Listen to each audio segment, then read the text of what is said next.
पर्यावरण अध्ययन के चौथे पाठ में आपका स्वागत है। और ये चौथा पाठ है जल। तो हम जल पर चर्चा करते हैं। जल हमारे जीवन के लिए बहुत महत्वपूर्ण है। यह ठोस, द्रव, गैस 3 अवस्थाओं में पाया जाता है। पृथ्वी पर जल के स्रोत 3 प्रकार के होते हैं: धरातलीय, भूमिगत और हिमनद। अब प्रश्नोत्तर को देखते हैं। पहला प्रश्न आपके सामने है, समुद्र का जल पीने योग्य क्यों नहीं है? तो इसका उत्तर आप लोग जान लीजिए। समुद्र का जल पीने योग्य इसलिए नहीं होता क्योंकि उसका जल खारा होता है, नमकीन होता है। दूसरा प्रश्न है, जल के कौन कौन से स्रोत हैं? तो जल के स्रोत जानते हैं, नदी, तालाब, झील। ये मीठे पानी का जल इसमें पाया जाता है। इसके बाद नदी जैसे है, नदियाँ बहते हुए जाती हैं तो नहर निकाला जाता है, तो नहरों से भी जल प्राप्त किया जा सकता है। कुआं खोदा जा सकता है, उससे भी जल प्राप्त हो जाता है।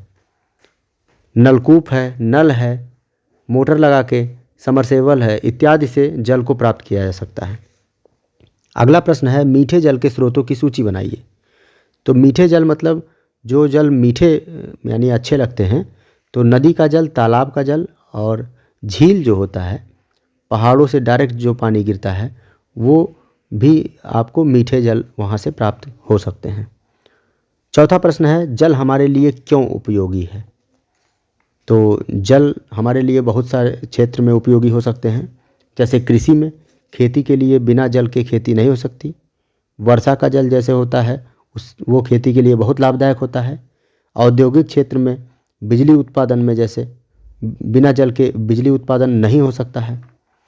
ऐसे घरेलू कार्यों में, भोजन बनाने में, कपड़े साफ करने में, स्नान करने में इत्यादि में जल का उपयोग होता है। और मनोरंजन में भी हो सकता है, जैसे वाटर पार्क होता है, झरना होता है, जलाशय होता है। तैरने के लिए जो हम व्यवस्था करते हैं उसके लिए भी, और राफ्टिंग होता है, नाव से यात्रा करते हैं, तो इन सब में भी जल का उपयोग होता है। सफाई वफाई करने में, जानवरों को नहलाने में भी जल का उपयोग करते हैं। अगला प्रश्न है अंगा, जल के धरातलीय स्रोत से आप क्या समझते हैं? तो जो जल के धरातलीय स्रोत है, जैसे समुद्र, नदियाँ और झील, तालाब, ये जल के धरातलीय स्रोत हैं। तो जो धरातल पर जल प्राप्त होते हैं पृथ्वी की सतह पर, उसे धरातलीय स्रोत कहते हैं। अगला प्रश्न है, पृथ्वी में जल किन किन रूपों में पाया जाता है?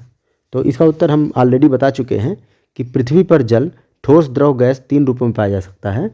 ठोस में आप बर्फ़ के रूप में, द्रव में आप पानी के रूप में, और गैस के रूप में भाप जो होता है, उसे जल के 3 रूपों में इसलिए प्रकृति में हमें प्राप्त होता है।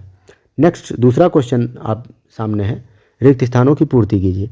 तो पहला जो प्रश्न है, सिंचाई, पृथ्वी पर उपयोग होने वाले कुल जल का सबसे अधिक भाग सिंचाई में प्रयोग होता है। क्योंकि देखते होंगे सिंचाई जब खेत का होता है धान के सीजन में, तो एक एक दिन, 2 2 दिन पानी चलता रहता है। दूसरा, समुद्री जल में लवणों के घुले होने के कारण ये जल खारा या नमकीन होता है। अगला है हिमनद, स्वच्छ एवं मीठे जल का स्रोत है। और चौथा है, पहाड़ों पर जमी बर्फ जल का ठोस रूप है। तीसरा प्रश्न है, सही गलत का निशान लगाना है। पहला, तीसरे का नदी भूमिगत जल का स्रोत है, तो ये गलत है, धरातलीय जल का स्रोत है। खा, जल ठोस, द्रव तथा गैस तीनों रूपों में पाया जाता है, जैसा कि आप जानते हैं, ये सही है। अगला, समुद्र का जल मीठा होता है, ये गलत है क्योंकि खारा होता है, अभी आपको बताया गया। और चौथा यानी घा, प्रत्येक जीवधारी के लिए जल अत्यंत महत्वपूर्ण है, तो ये सही होगा। अगला चौथा और अंतिम प्रश्न है, मिलान कीजिए। तो देखिए, चौथा के का जो कॉलम है उसमें पहला है नदियों नालों का जल, तो ये समुद्र में मिलता है, इसे मिला दीजिए।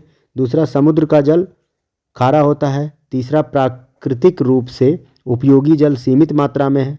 और चौथा, गंगा तथा यमुना नदियों का संगम प्रयाग में होता है। और पांचवा, नदियां मानव के लिए महत्वपूर्ण है। इस तरह से चौथा पाठ पूरा हो जाता है, और 5वां पाठ का वीडियो कल आएगा शाम को, इसलिए हमारे चैनल को देखते रहिए। धन्यवाद।